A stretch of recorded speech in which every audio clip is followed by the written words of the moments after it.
isi hariho abantu bazima beza bakunda abantu mbega bazima pe rwose umva sinabona uburyo jye nawe bivuga ajanga ntazina nakubwira ngo hari ikintu kimwe nzi nabyigiye aha byose ndabyiga ndabikora ngo iyo tugiye nk'umukiriya yaje tujya kumuha ibikoresho nigiye menya uburyo ndi bugende mugusha buri gikoresho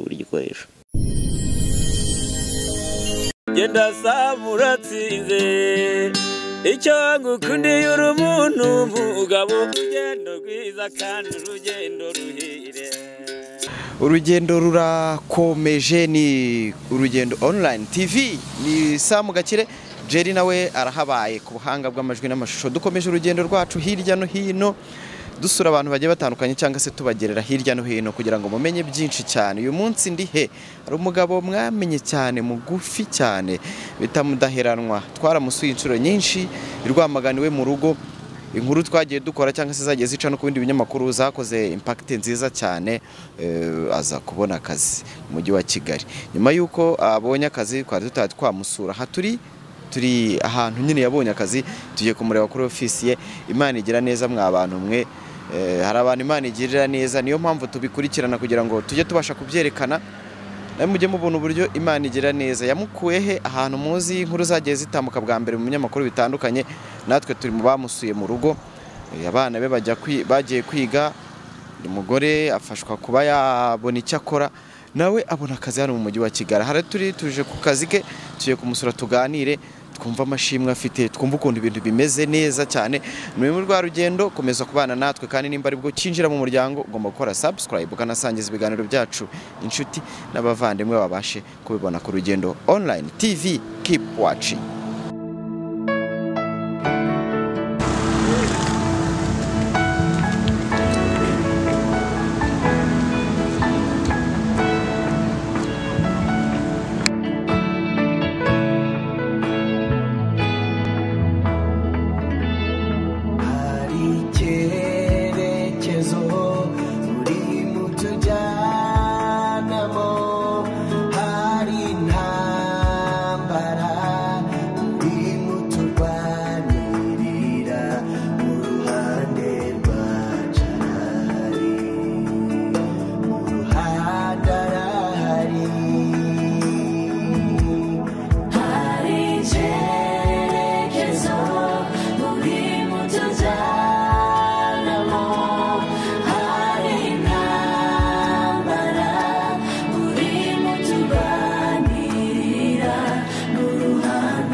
Komera mundaherano ndaho gake meze neza ndashima Imana. Imyaka myinshi nyansi yagaye warabuze burundu ku bantu badukurikiye ku bantu bari baravuze ati Gakire ko waburanye na wa muntu wasuraga mu rugo bwashize twagusuye mu rugo inshuro zigera kuri 2 tuganira n'umuryango. Reka tubanze tubwira abantu wenda bari kureba bwa mbere bigeze wenda bareba ibiganiro byawe bwa mbere hano uri ni hehe uhamaze igihe kingana gute? Ahangaha ndi ni Kimironko niho nkorera mpamaze igihe kingana hafi umwaka n'igice. Nari kugirirwa n'umuntu icyizere amakazi niho mba iminsi yose nahangaha mba ndi. Akazi ukora hano nakahe? Akazi nkora ahangaha ndi nshinzwe ibi bikoresho mubona ni stock nijye nyishinzwe. Yego ibikoresho bijyanye n'amazi. Ibikoresho bijyanye n'amazi nkora muri company yitwa Apacam. Tukaba turabafatanya bikorwa na WASAC dutanga amazi. Nkaba ari giye rero ushinzwe ibikoresho bya company. Imana igira neza kandi no kuvuga ngo ibi byavuye nyuma yo kubona ikiganiro cyawe cyane niho byavuye rwose kuva ikiganiro cyanjye giciyeho niho byagiye biva. Yego aka kazi rero kagufashije iki mu buzima bwawe bwa buri munsi n'umuryango wawe? Aka kazi kamfashije ibintu byinshi bitandukanye byinshi cyane. kankoreye ibintu byiza mbega muri make kantungiye umuryango nta bibazo ntaki abana bariga nta kibazo pe nta kibazo namba gihari. Umwanya wose rero urabona buri naha muri Kigali umuryango ubonera umwanya gute ubasura gute? Nabonye umwanya muri weekend, mu weekend nkunda kujya mu rugo nkajya kubasura ku wa mbere nkabyuka nza mu kazi. Yego buriya akazi kose rero tuba dukora kaba gafite buryo akurwa mu zihe ngorane ujya ukunda guhura nazo mu kazi? Gakireka nkubwire rero ndi kubona hano mutuntu hari nk'umuntu uzaje gaterura nk'akaboro hano rero nta muntu wapfa kunywa kuko ibintu biri mahanga byose ndamba mbizi. mu mutwe byandika hise? Mfite ikayi hariya, mfite mikayi ndandika dirikayi ngiriya ndandika ndandika byose n'ibyo mba ntunze mahanga, noneho n'ibyo natanze byagiye gukora byose ndandika. Gupfa kunywa rero biragoye, kereka nk'uje akakintwara mbwira ati ngiye kugikoresha cyasohotse wenda nibwo yabasha kubikinyiba, ariko biraha byo ntabwo bishoboka. Ntibishoboka, ntabwo bibaho. Bose amatungo yawe se uyakurikirana ute? Ufite umuntu? Amatungo mfite umwana w'umushumba nashyizeho niwe yankurikiranira nayaraha. Madamu nawe yabonye icyo gukora? Oya ntabwo arakibona, baracyari mu rugo, aracyari mu, ntabwo arabona icyo gukora. Hari ahantu rwose nje kugusura na famiye n'abana mbona ibintu ari byiza, ariko iyo ubonye uburyo ubuzima bwawe bwahindutse kubera abantu, kubera urukundo abantu bafite, ibyaguhaye icyizere cy'uko abantu bagifite umutima mwiza? Gake ibi rero ntabwo nabasha kugira ikintu mbivugaho, bwanjye mbirebesha amaso gusa nkabishimira Imana, nkanashima n'abantu bayo. Iki cyanyeretse ko muri iyi si hariho abantu bazima beza bakunda abantu, mbega bazima pe rwose umva sinabona uburyo njye nabivuga. Bita nibuka tuganira mu bijyanye n'amateka yawe, bijyanye n'ahahise, ugeze kumbwira ko hari igihe wari warihebye bikabaho n'igihe nyine wananzwe, ariko ubu ngubu wagaruriye icyizere gikomeye. Sinabona uburyo nabikubwira, nagaruriye icyizere ari mu muryango, nagaruriye icyizere ari no mu baturanyi, mu mudugudu muhe hose nagaruriye icyizere.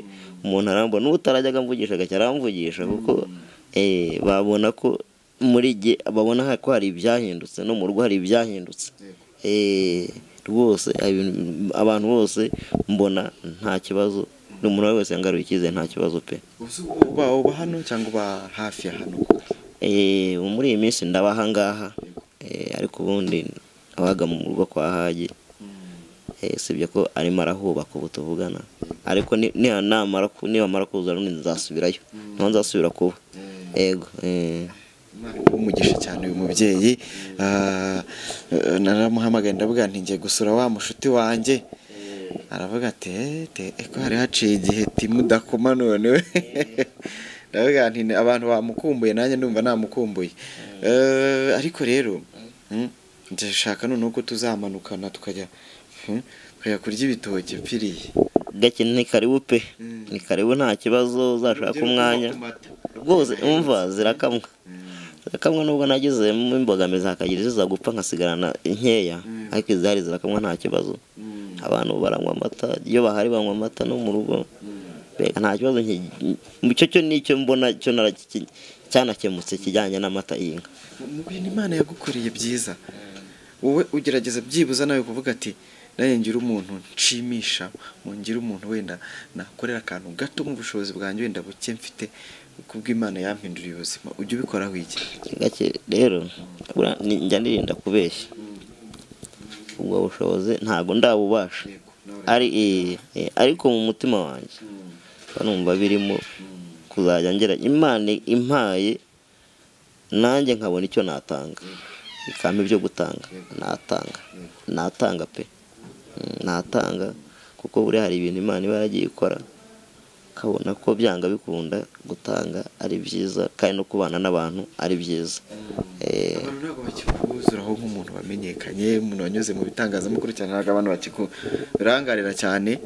Oya nanjye mfata umwanya nkatembera muri Kimironko ruguru aha, nkatembera nkahagera, ariko nta muntu ukinyirukankaho, nta kibazo rwose, abantu bose bamaze kumenyera, nta n'ibintu rwose. Biri mu byo abantu bagize ati Imana ni ubushobozi, ariko hari n'ukuntu nk'uko wenda uri umuntu uzwi, hari nk'abantu bashobora kubuza baba bafite umutima mwiza. Buriya ikintu cya mbere gutanga ni ukubanza kumva ko ufite umutima wo gutanga, kuko hari n'igihe wabibona ukabitanga bitakuvuye ku mutima, ari ukugira ngo wenda wiyereke abantu ko wabikoze, ariko kuvuga ati umutima urahari, Imana nimpa icyo gutanga nzatanga, Imana ikiguhe rwose. Rwose ikimpe nge nkubwire Gakire, urugero ntago hajya ndebera kuri Haji uyu nguyu. Haji ni umuntu ntago njye nabona uburyo namukubwira, ni umuntu ugira urukundo, ukunda abantu, gufasha bimwe bitabo, kuko ngenda mukuraho urugero mu bintu byinshi mu mibanire yanjye nawe. Ngewe nawe Imana impaye ikamenya byo gutanga, natanga mbikuye ku mutima, nijya mbikubwiye. Natanga pe. Imana biramutse impaye byo gutanga nabi abantu mu nzozi zawe wari ufite, mu bintu wumvaga wifuza kugeraho, ni biki byagezweho, hasigaye biki? Ntacyo nabwo ngo nageraho kizima gifatika nanjye mbona ubwanjye, ariko ibyo byose hari ibintu byo gushima Imana. Wabonye inzu, wabonye akazi, ibyo ni byinshi. Icya mbere kuba abana banjye biga, icyo nicyo kintu cya mbere nshima. Icya kabiri kuba mfite akazi iwanjye, nta kibazo, ibiboneka, ibi bintu bibonetse mu rugo biraboneka kubera akazi. Icya gatatu n'ayo matungo ndayafite. Icya kane nanone nshima kuba mbana n'abantu neza, amahoro, nta kibazo, nabyo ndabishimira Imana. umuntu aba afite inzozi, vuga nzaba iki, nzakora ibi, nimbona uburyo, ariko twize kuganira umbwira ku bintu bya filime. Uracyabikunda? Ibintu bya filime ndacyabikunda pe, ahubwo umwanya wabyo mbana mukeya.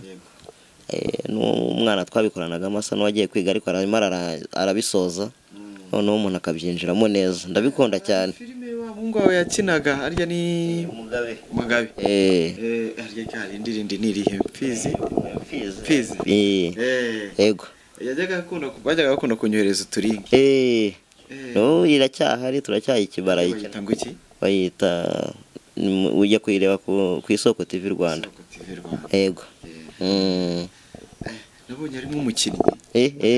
Arabizi cyane. Arabizi. Nawe wakinagamo? Nanjye nakinniyemo, nanjye nayikiniyemo iriya. N'ubu ngubu hari utumo tugenda dusohoka gake, ariko tuzayikomeza, ntabwo tuzayireka. Akazi ubu ngubu ugera hano uri mu kazi ryari? Fungura ryari? Ukuvuga ngo saa moya mba ndahangaha, cyane ko ari igihe wumva naho ngomba kuhagera mbere, kuko ari igihe ugomba kujya gutanga ibikoresho bijya gukora kuri tere. Uhava ryari? Mpava saa 11. Saa 11? Ubu ngubu ndabona turi amasaha meza yo kurya, turava hano turiye. Hano nta kibazo cy'ibiryo. Nta kibazo cy'ibiryo, barateka saa 6 tukarya, tukendereye akazi, nta kibazo. Nanire yawe so n'abandi bantu hano mukorana yo ibimeze ite? Nta kibazo pe. Abantu dukorana neza, tubana neza, tungurana ibitekerezo, nta kibazo njyangirana nabo. Ndabona umwanya wo kujya kusura abana harya biga Gatagara? Biga Igitarama ku Kamonyi. Rwose nawo ntago nshobora kubura. Nshobora kubwira na Haji kampa imodoka nkajyana tukajya kubasura, rimwe rimwe dukunda no kujyana. Dukunda kujyana, cyangwa nawe najyanye nawe nkajyana n'umufasha we. Aracyari umuhanga wa mukobwa, aracyari bitsinda? Aratsinda cyane, aratsinda, nta kibazo afite, rwose aratsinda. ariga neza cyane yego. ese ntumaze kumenya nosiyo y'ibi bikoresho byose ubu ntubuzi uburyo byitwa byose ubu nta na kimwe ntazi, byose narabimenye ndabizi, usibye n'imbaraga nkeya no kuri tere nabikoresha uko bikora umva nkose. ubwo urumva wagiye umenyeramo n'ibindi bintu byinshi cyane kuza ahangaha bifite ibintu byinshi byanyigishije. Naje ahangaha niga ibintu byinshi, mbega ko hagenda Rwanda higa ibintu byinshi uzi n'uburyo bigura cyane, n'ubundi byose nijye menya uburyo bigura, nta n'undi ubizi, nijye mbanza uburyo mbigura. urumva ko twose ndi kubona hano nimba mu mutwe ubu dufite uzi n'uburyo bigura, ubwo urumva ko kandi ukaba waraje nta kintu na kimwe uzi. Njye naje ahangaha ntazi nakubwira ngo hari ikintu na kimwe nzi, nabyigiye aha byose ndabyiga ndabikora. Uvuga ngo iyo tugiye nk'umukiriya yaje tujya kumuha ibikoresho nijye menya uburyo ndi bugende mugurisha buri gikoresho yego. Cyiza cyane. Harya kampani bayita yitwa Apacam Limited. nayo ikora ibijyanye no gutanga amazi. Dutanga amazi, turafatanyabikorwa ba WASAC yego. Ni byinshi cyane, ni byinshi byo gushima Imana, ni byinshi mfite uburi hano hano muri ofisi yawe. Hano muri ofisi yanjye nijye mpakorera nta wundi, mbega nijye ibi byose ubona nijye mbikontorora. Ntako itagize yankoreye byiza buriya.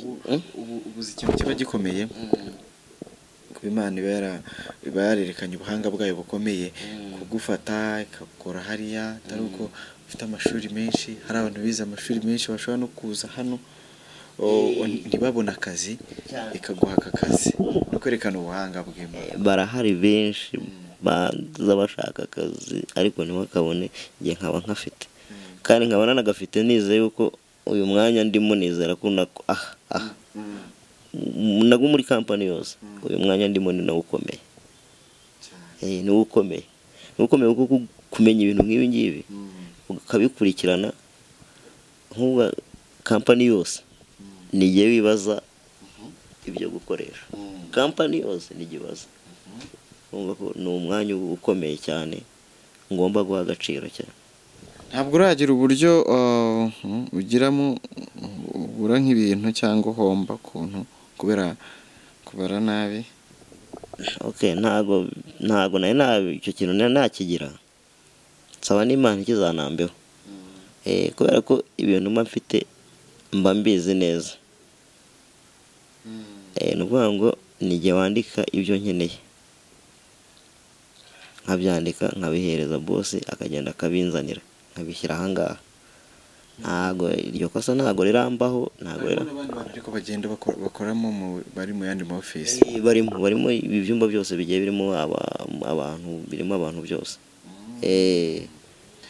Inshuti zawe ari abantu bari bagukumbuye, ibyo byose twari tuje kureba uburyo amashimwe ufite n'ibishima Imana, urababwira iki? Inshuti zanjye rwose ndazisoza cyane, benshi twaraburanye ntitukibona n'amanimero yabo, bamwe sinyajya nanjye nyafite menshi, birangira telefone yanjye sinzigiza kugira ikibazo, nimero z'abantu ndazibura, ariko ndabasuhuza cyane. Umva ndabasuhuza cyane rwose Mana, rwose uzi ko ugifite nimero yanjye yampamagara tukaganira kuko ndabakumbuye cyane. Yego. Tujye dushima abantu bakiriho, mu bantu bariho bakugiriye neza, ubu urashima abandi n'abandi. N'ubundi nanavuze ko icyo kintu ndi bukivugeho tugana ku musozo.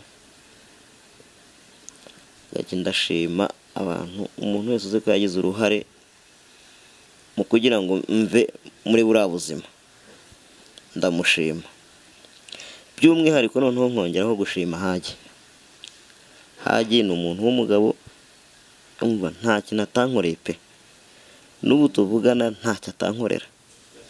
Mpagaze hariya nkabeshya nkagira icyo mvuga kuri Hagi, Imana yo mu ijuru izakimbaza, izambaze nkavuga nti ibi n'ibi byagenze. Oya, Hagi n'umuryango we guhera ku mwana wabo mutoya kugeza ku mukuru ni abantu bubaha bagira urukundo bakunda abantu gusa icyo namusabira Imana yo mu ijuru ibampera umugisha bakomeze kubana n'abantu neza nk'uko n'ubundi babana n'abantu hajye n'umuntu w'umugabo nabwo guhera ku mwana muto kugeza ku mukuru n'umudamu we ntabwo nabona uburyo nabavuga mfite uburyo mbibona bindengaje bikandenga cyane yego ati abo nibo nshimira ariko tutibagiwe reka nubwo nibo bantu bakugezeho mbere itangazamakuru ryakugezeho mbere na ry'Imana abantu Imana babo okay nabyo nabivuzeho nashyize muri rusange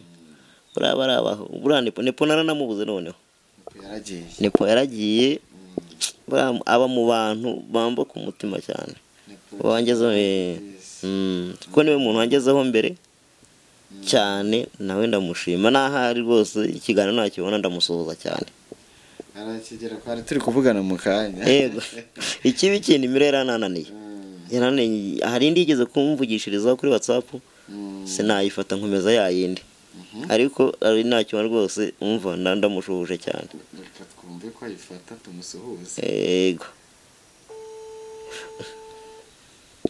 ndakeka ko Nepo ari mu bantu batumye nanjye nkumenya kuko ni inshuti yanjye Nepo ni Gina Lango wakoze kuri Afmax TV abantu bari kureba iki kiganiro baramuzi ari mu bantu bagiriye umumaro uyu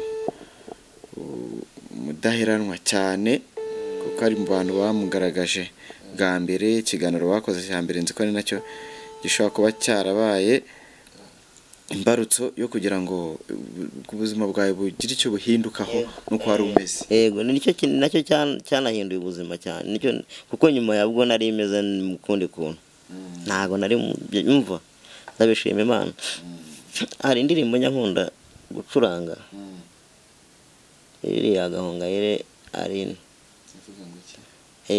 indirimbo nyankunda kuyicuranga yitwa ngo ndanyuzwe uririmba hose ntago mbizi nkunda kwicura kuri radio niho nyumvira tukarimba n'akantu gato oya kereka iri kuri radio nibwo nabasha ndanyuzwe umutima wanjye indirimbi yumbitse ubushima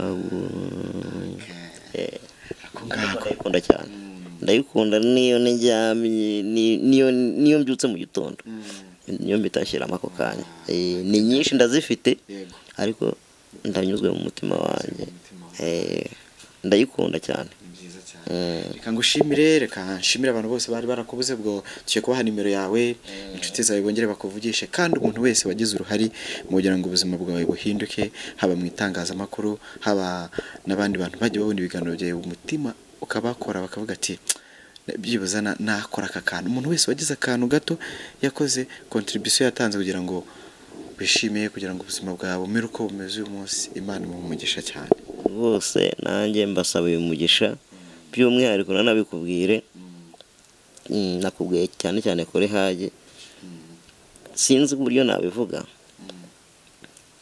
bigiye birandenga cyane Hage ni umuntu w'umugabo nta nicara nkavuga ngo Hage nkagira ikintu muvugaho kibi nta nubwo nicyo cya Imana azakimbabarira aramfasha cyane baramfasha bye aramfasha nanjye nkanabibona n'abandi noneho nkashimira n'abandi bantu bagiye babigiramo uruhare kugira ngo ngire icyo nkoze nababwira mbasabiye umugisha ku Mana rwose bose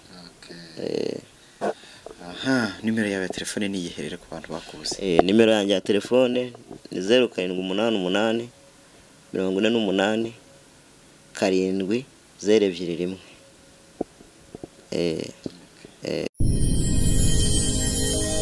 genda saba uratsinze icyo ngukundiye uri umuntu